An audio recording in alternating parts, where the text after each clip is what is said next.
Olá, sejam todos bem-vindos ao Café com Splendor, o nosso podcast, é o terceiro episódio do nosso podcast. Eu sou Rafael Rodrigues, host desse podcast, e hoje nós temos um convidado especial. Eu falei que o negócio ia ser um pouco mais tenso, um negócio um pouco mais sério, e por isso que eu chamei ele. Rufem os tambores. Celso Parisotto, seja bem-vindo ao nosso podcast. Para nós é uma honra recebê-lo aqui. O Celso Parisotto, ele é advogado, atua na área imobiliária, mas eu gostaria que você se apresentasse, por favor, conceda essa honra para nós aí, por favor. Boa tarde, meu amigo, boa tarde a todos. Celso Parisotto, eu já Seja bem-vindo, Celso. Muito obrigado. Eu já atuo nessa área já há mais de 15 anos, e não só no direito imobiliário, né? Nós temos escritório em Blumenau já há mais de 15 anos, o escritório já no mesmo local, e atuamos em todas as áreas do direito, mas eu especialmente atuo em direito imobiliário, trabalhista e empresarial. Tá? É um ramo do direito que hoje se expandiu também pela bolha imobiliária, né? Sim, de fato, né? Uhum. Que muitos diziam que logo iria acabar, mas a gente não vê essa possibilidade tão cedo. Mas é um ramo que ele está interligado com todas as áreas do direito, né? Hoje você não tem como falar, exemplo, de direito de família, um divórcio, uma partilha de bens, sem falar em direito imobiliário. Então, hoje o profissional que atua nessa área, ele acaba atuando em muitos outros ramos do direito. Ô Celso, só para entender, você atua especificamente aqui na cidade de Blumenau ou região também? A gente estava comentando algo relacionado a Pomerode, ou você tem esse leque assim na região? Sim. A nossa região ela é diferenciada no ramo imobiliário. A região de Pomerode, Timbó, Indaial, na questão da retificação.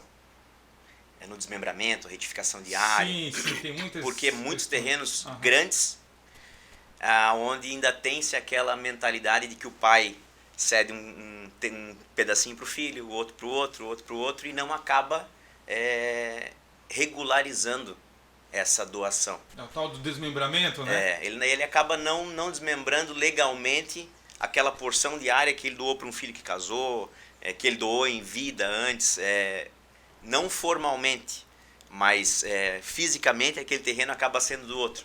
Então a gente atua muito nessa questão. A gente vê muito isso, Celso, quando a gente desenvolve ali uma captação, ou desenvolve um projeto de loteamento. Sim. Aí a gente chega lá, não, mas tem isso aqui, Sim. isso aqui é o pai que doou uma parte para os irmãos, são 4 irmãos que tal, mas aí regulamentado, não tem nada. Não existe. Não. E aí é óbvio que aí onde entra a parte do direito para fazer toda essa provisão, da regulamentação, Sim. vamos dizer assim.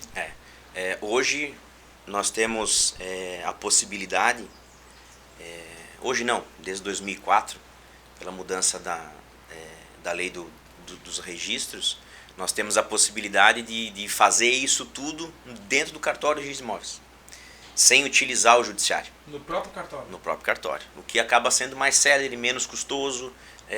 Enfim, se você preencher os requisitos que a lei te coloca, você consegue fazer tudo administrativo. Então acaba sendo um pouco mais rápido essa regularização. Claro que envolve município, envolve engenheiro. É uma burocracia, depois que já está dividido, né? Entre os filhos, entre os herdeiros ali, para você regularizar é um pouco mais difícil. Mas no direito, quando a gente fala, o direito imobiliário ele é muito amplo, né? Mas quando a gente fala nessa questão de desmembramento, de regulamentação diária, tem a retificação, me corrige por favor, tem a retificação, toda essa parte que engloba, existe a parte do cartório, mas existe talvez de repente algum dilema ali que de repente com os próprios herdeiros, assim, que aí o direito também atua, sim, né, sim, para tentar conciliar, ou sim, até mesmo fazer retificação diária, essas questões. Sim. Quer ver um exemplo? Hoje, quem atua com venda de imóveis, atua também com financiamentos. Sim. Mesmo sendo intramuros, aquele imóvel, muro com muro, com muro, com muro, se no registro não tiver 100% a metragem desse imóvel, você tem que retificar para poder financiar. Então, por isso que antes, e aí a gente entra naquela questão que nós estávamos conversando em off do pré-contrato, antes de você efetivar uma compra, tu tem que puxar, tu deve levantar todos os parâmetros daquele imóvel, né? Porque até para um financiamento ele pode te bloquear. A gente, já aproveitando já o gancho, o Celso, a gente trabalha muito, atua com imóveis, com compra e venda de imóveis. A gente sabe que assim, a gente vai buscar um imóvel e ele tem as suas particularidades. Cada imóvel tem suas particularidades, né? Cada comprador ou cada vendedor tem a sua história, cada comprador tem a sua história, mas a gente sabe que o direito imobiliário é muito amplo. Sim. E às vezes a pessoa, na emoção, ela está comprando o bem. Aquele bem, aquele imóvel é maravilhoso, é lindo, é isso tudo. Isso é falando da parte residencial, não estou falando de uma parte mais corporativa, de um processo, de repente um loteamento, um desenvolvimento de uma área, uma permuta, uma área mais para uma edificação de um prédio. Eu estou dizendo da compra e venda de um imóvel. Da emoção. Da emoção. Da emoção. Só que esquecem, às vezes, de fazer uma validação de vários critérios ali, que pode se tornar embaraçoso, que pode criar algum prejuízo futuramente. O que o direito... A gente sabe que o direito imobiliário é muito amplo, né? Fala de posse, fala de algumas tratativas. Mas o que o direito em si pode contribuir para um processo justo? Para que as pessoas... Porque normalmente todo mundo olha a casa, mas esquece da parte contratual, da parte processual, né? Das garantias de um contrato bem feito. Sim. E o que o direito pode contribuir com isso, Celso? Na verdade, antes do contrato em si, você tem um pré-contrato, que normalmente é verbal. Normalmente ele é feito entre quem está oferecendo o imóvel, com quem está querendo comprar, com o vendedor. Então, o intermediário, que seria o agente imobiliário, quem está querendo comprar vai te especificar quais são os requisitos que ele quer no imóvel que ele quer comprar. E você vai atrás, busca, enfim, já tens o imóvel. Ali começa a negociação. E essa negociação demandaria um contrato, que seria um pré-contrato.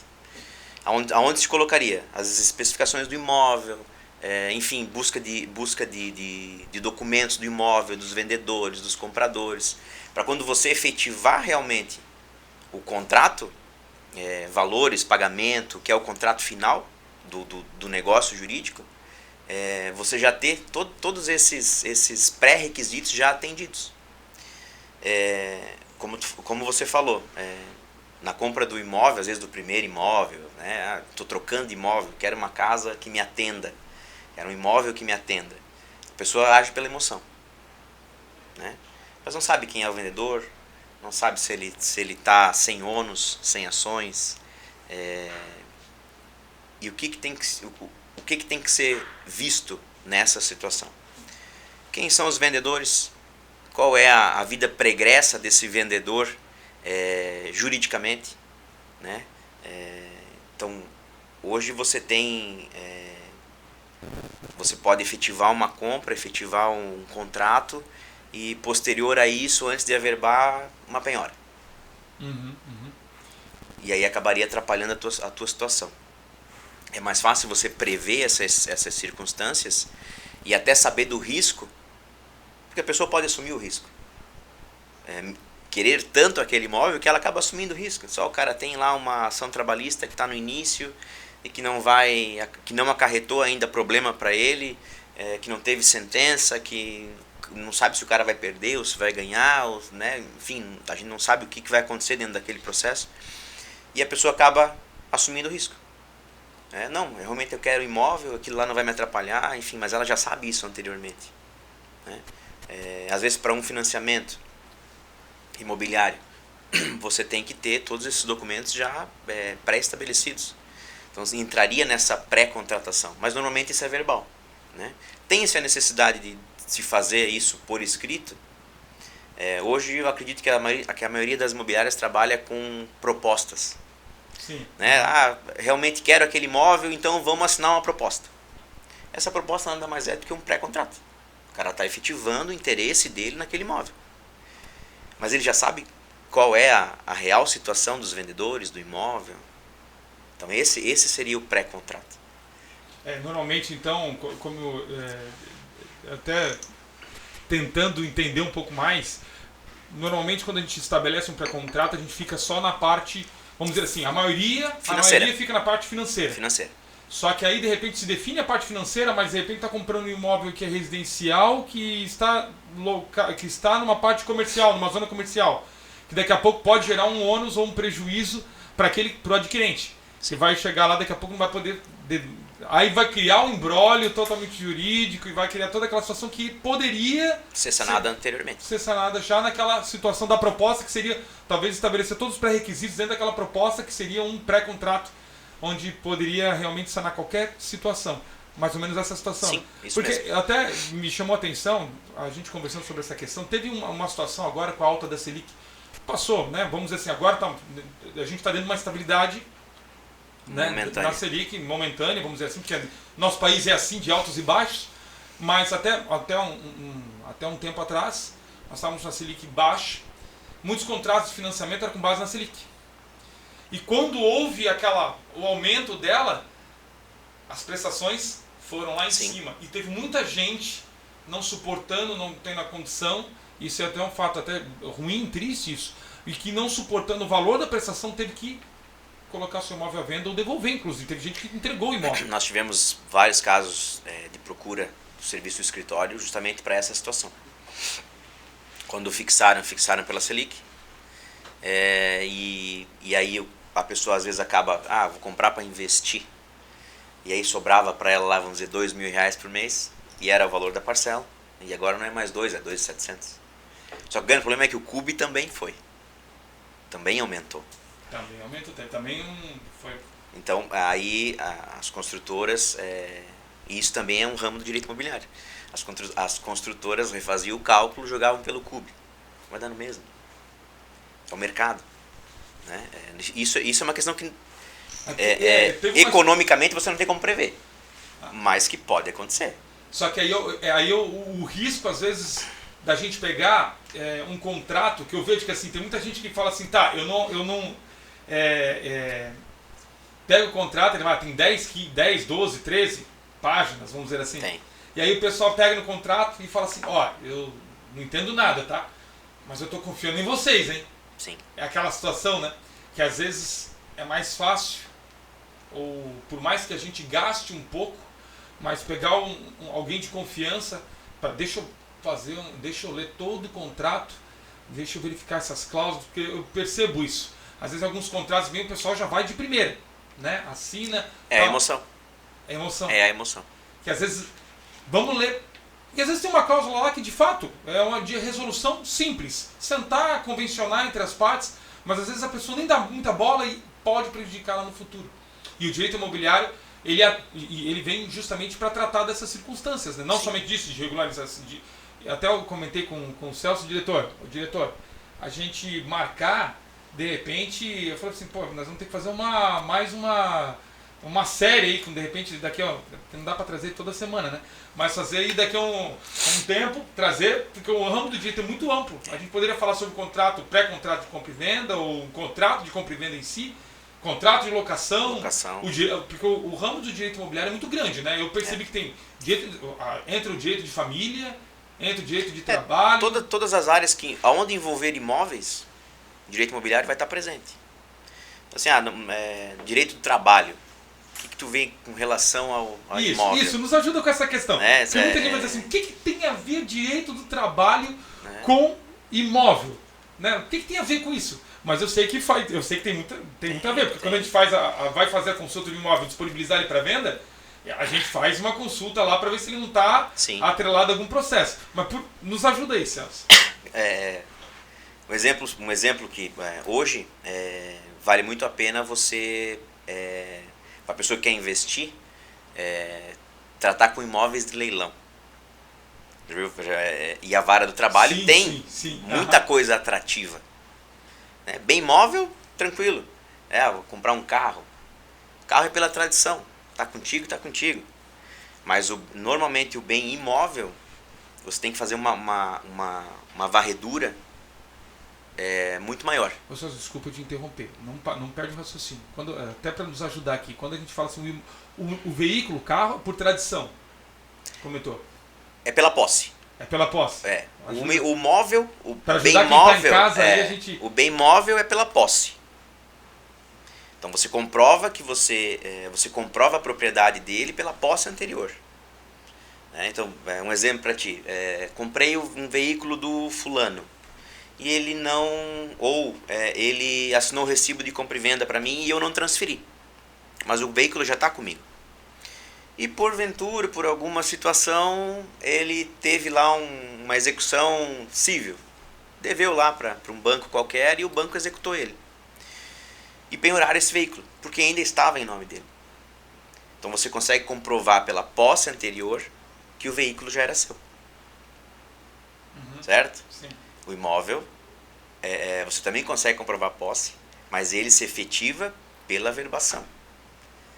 Então, assim, voltando ao assunto da vara do trabalho. Legal, eu já ou queria do direito, outro gancho, mas vamos lá. Do direito do trabalho, só para a gente não perder o fio aí.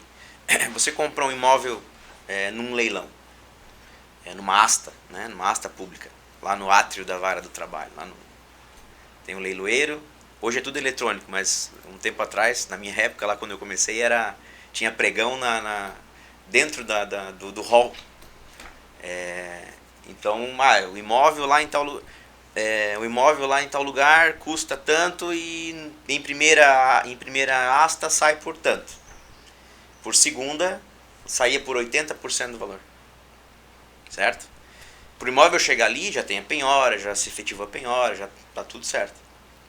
Mas enquanto não sair a carta de arrematação, a carta de arrematação é o teu título para que você vá no cartório e efetive a transferência desse imóvel. Tem vários recursos que aquele devedor pode fazer, pode ter ainda direito de fazer.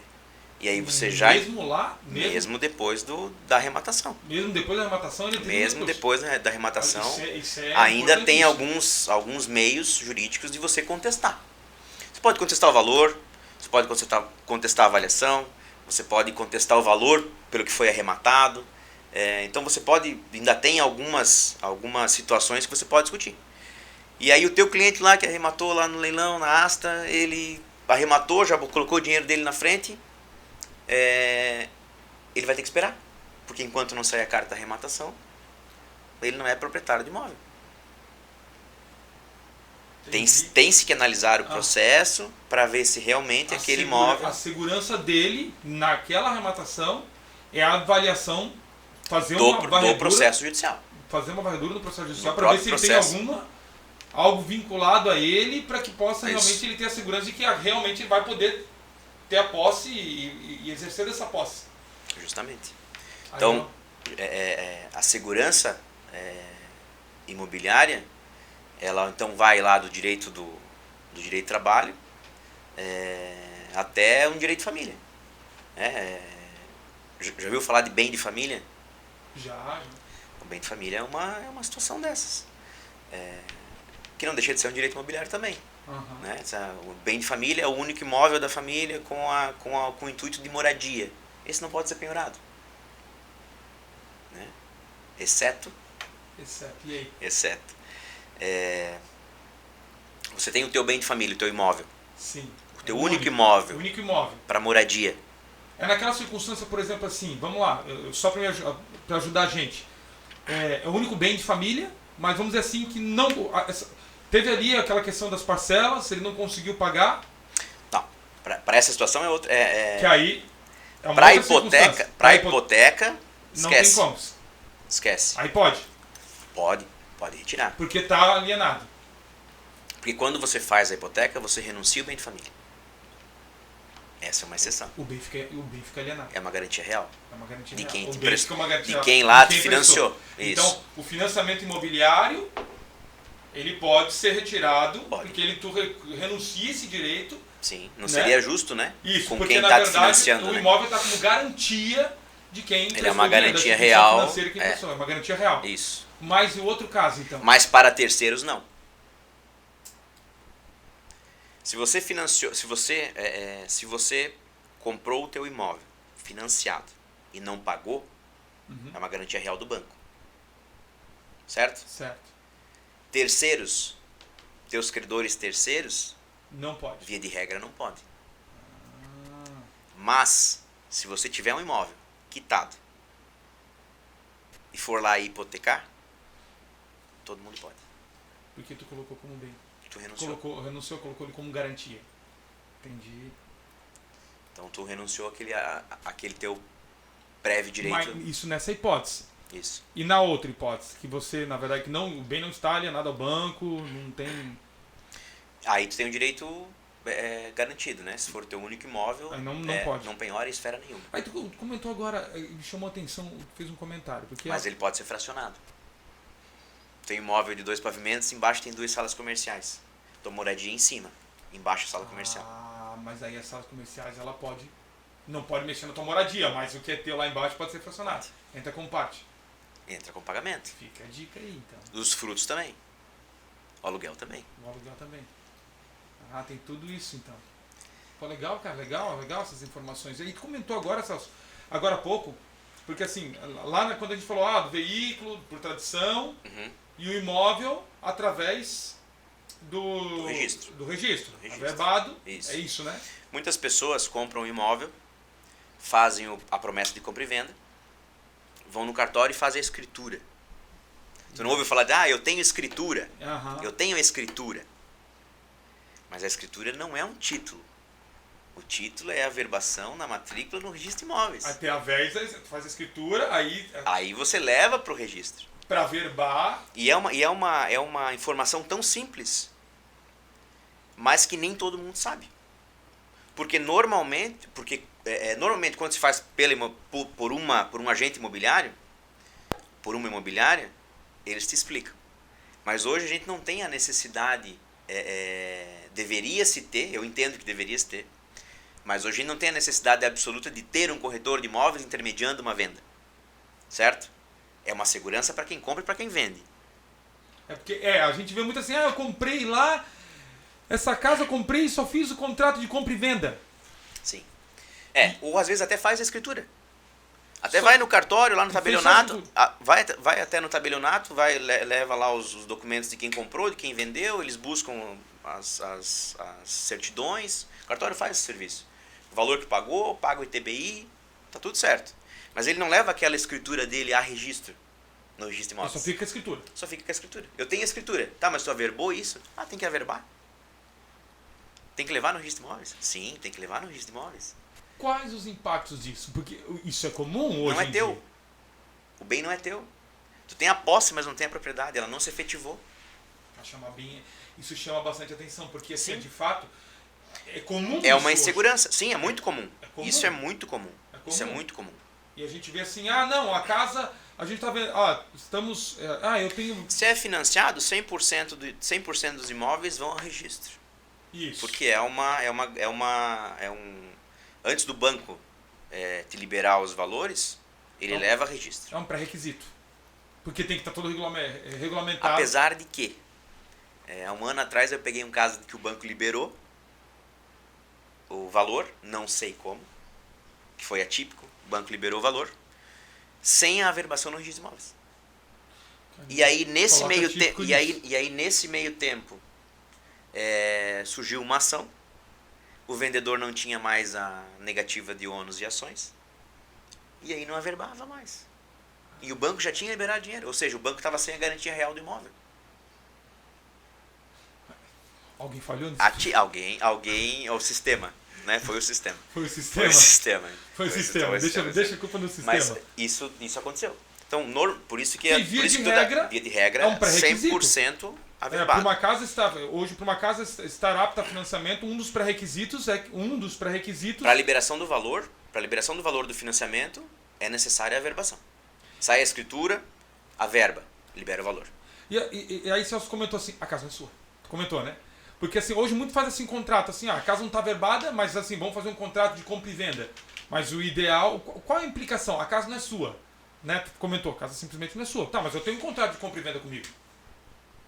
Mas chegou lá, aquela pessoa, quem tinha a posse da casa anteriormente, também não tem, ela não está verbada, mas e como é que funciona? Porque assim, tá o terreno tá lá. O terreno tem a escritura, e tem a escritura do terreno, o terreno está regularizado, a edificação sobre o terreno não está verbado, não tem nada. Mas tem uma edificação lá, uma casa de 100 metros quadrados. Ah, mas eu comprei, tá aqui meu contrato de compra e venda. Mas eu tenho um contrato de compra e venda aqui. A briga é grande, né? Para regularizar? Para regularizar talvez não seja tão...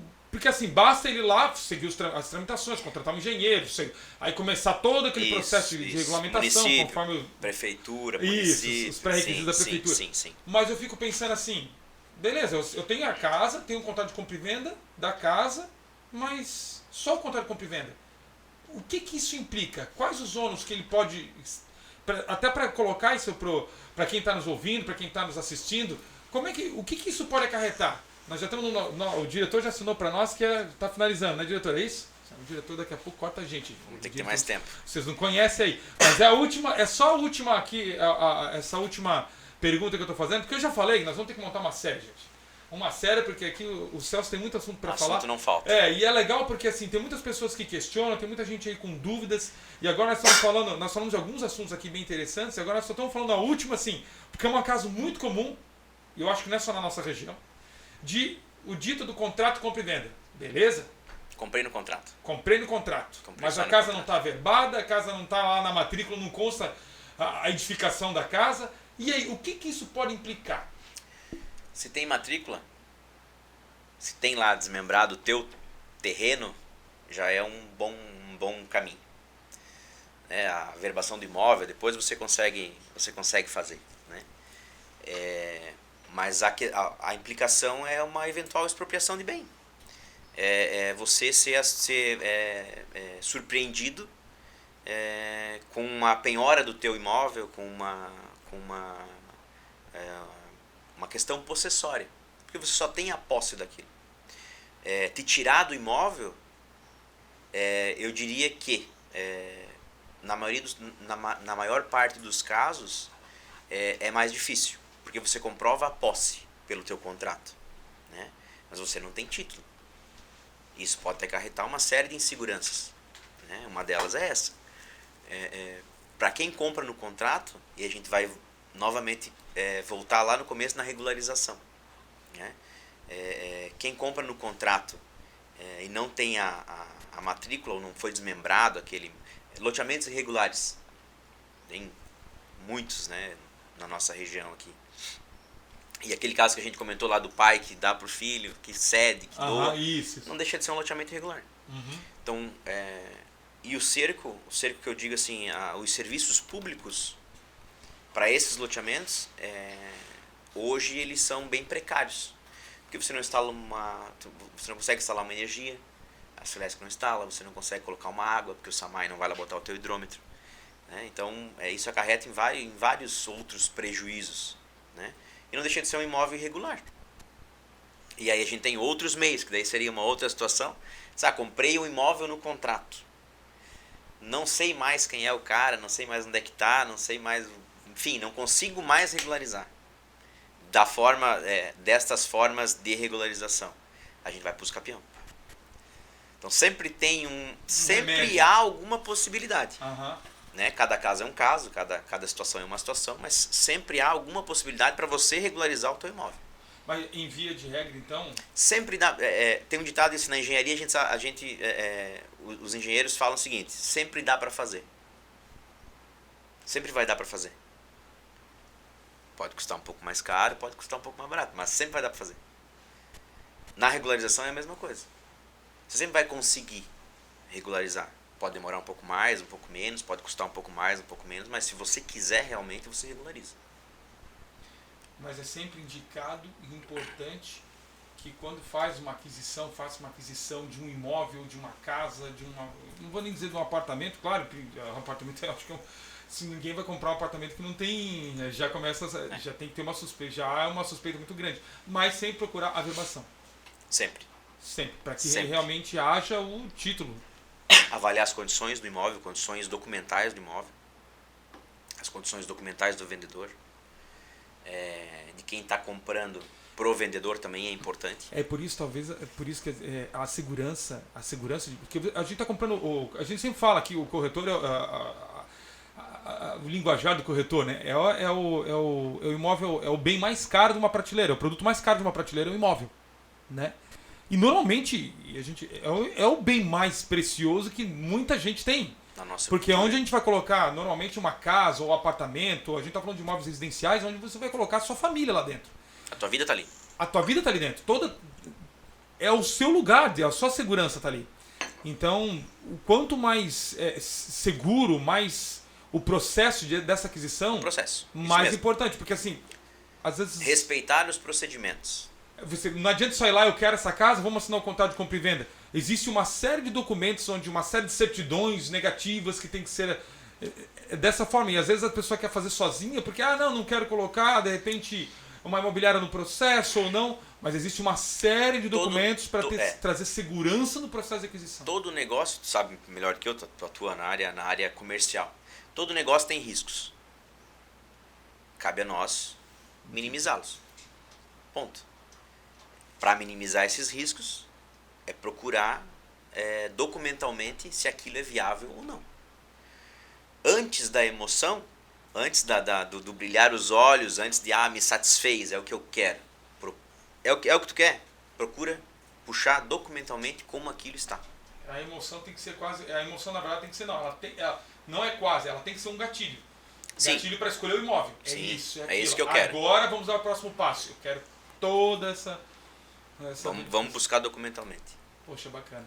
Pô, Celso, nós vamos fechar por aqui, porque o diretor ele ficou bravo com a gente. Não, ele tá dando um joinha. O diretor ele nos serviu um café, ele pediu para servir um café pra gente. O café até ficou frio. Depois a gente cobra do diretor. Então, Celso, te agradecer nesse terceiro episódio que a gente fez, foi especial pra gente. Eu acho que depois a gente vai tentar negociar com o Celso, gente, porque temas não faltam. A gente começa aqui, começa a puxar curiosidades, a gente não conseguiu passar nem a metade do que a gente definiu que tinha que falar, mas a gente vai deixar isso para os próximos episódios. Eu quero aproveitar, pedir para vocês, se vocês tiverem alguma dúvida, alguma questão, você que está assistindo aí do outro lado, ou tiver alguma sugestão ou dúvida, tiver alguma curiosidade, deixem ali nos seus comentários, que a gente vai depois, o diretor vai colocar o endereço do Insta também, isso, que a gente pode depois enviar um direct pra gente, a gente pode conversar com o Celso e aí pedir pro Celso fazer uma assessoria para nós aí. Celso, desde já te agradecer, cara, te agradecer muito. Então, eu tenho certeza que o pessoal que está em casa, o pessoal que está no celular, que está no trabalho, que está na hora de descanso, que está curtindo aí esse nosso assunto, gostou bastante, tá? Eu acho que a sua vinda aqui foi sensacional e o ramo do direito é muito amplo. É muito amplo. Esse bate-papo é bom para você, para quem nos assiste, puxar aquele gatilhozinho e dizer assim, eu vou atrás do documento, vou atrás da segurança. Tecnicamente, se a gente for falar, se nós formos falar tecnicamente, vai ficar maçante, vai ficar difícil, né? Em algumas situações que muitos às vezes não entenderão. Então esse bate-papo é importante para isso, para justamente chamar a atenção, e depois chamou a atenção, procura o profissional, que esse profissional vai te auxiliar no que você precisar. Mas o documento é o primeiro passo e eu diria que 80% ou 90% é documento. Legal. Depois acerta a negociação de valores, mas primeiro puxa toda a documentação para ver se aquilo realmente vai te servir. Passando isso, tudo dá-se um jeito. Perfeito, então. Celso, mais uma vez agradeço. Fica o convite para as próximas aí. Eu tenho certeza, gente, que o Celso, acho eu, que ele vai aceitar os próximos convites. Mais uma vez. Eu que agradeço. Obrigado, tá? Obrigado, Estamos foi uma à honra disposição. para nós. Diretor, vamos deixar o endereço também, né? Do Celso também. O Celso deve ter, né, Celso? Tem. Nas redes sociais, isso. Então tá bom. Mais uma vez agradeço você no nosso terceiro episódio do Café com Splendor e até a próxima. Até breve, gente. Até mais.